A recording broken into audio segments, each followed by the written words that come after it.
Al Qaeda और ISIS जो है ये इतने बड़े आतंकवादी संगठन थे, उनसे किसी की तुलना मैं समझता हूं करना ठीक नहीं है।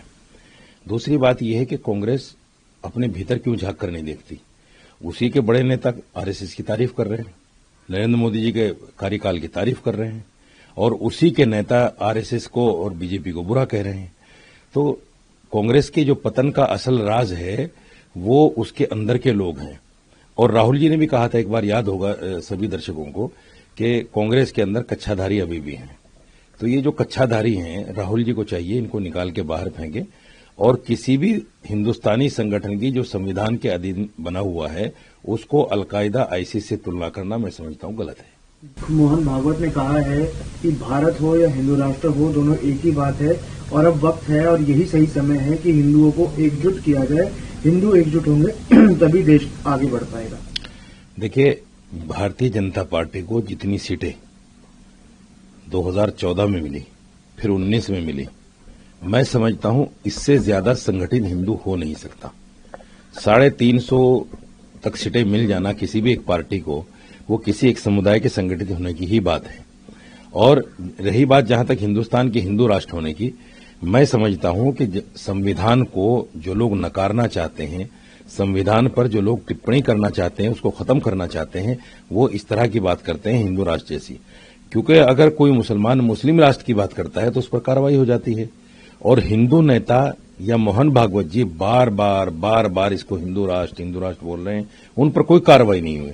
तो इसका मतलब यह है कि कहीं ना कहीं हमारी जो सरकार है वो दोहरे रवैये पर चलना चाहती है, जो नहीं होना चाहिए। क्योंकि ये देश जो है धर्मनिरपेक्ष है, यहां सबके राइट इक्वल हैं, हिंदू हो, मुसलमान हो, सिख हो, ईसाई हो। और मैं तो ये कहता हूं कि ये जो हिंदूवादी जितनी ऑर्गेनाइजेशन है, मुसलमानों को इनके बयानों से बिल्कुल डरने की जरूरत नहीं है। जब तक संविधान जिंदा है कोई किसी का कुछ नहीं बिगाड़ सकता। उन्होंने एक कैफे में घुसकर 2 मुस्लिम युवकों की पिटाई की है, उन पर लव जिहाद का आरोप लगाया गया है, और ये बात बताई जा रही है कि वो जिन महिला अपने दोस्तों के साथ वहां पर बर्थडे सेलिब्रेशन कर रहे थे, बर्थडे सेलिब्रेट करने पहुंचे थे, इसी बीच बजरंग दल के कुछ कार्यकर्ता कैफे में घुसे, तोड़फोड़ की और उन दोनों की पिटाई की गई।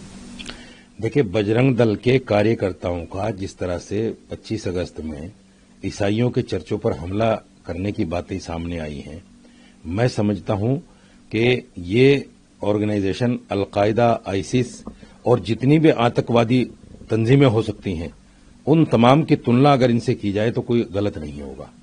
इसको तत्काल प्रभाव से बजरंग दल को खत्म करना चाहिए, क्योंकि इसकी वजह से 25 दिसंबर में जो ईसाइयों के साथ किया है बजरंग दल ने, उसकी वजह से पूरी दुनिया में हमारी जगहसाई हुई है।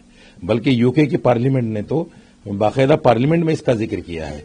सरकार को चाहिए कि बजरंग दल जैसी तंजीम को, जो देश में नफरत फैलाना चाहती है, इसको बंद करना चाहिए।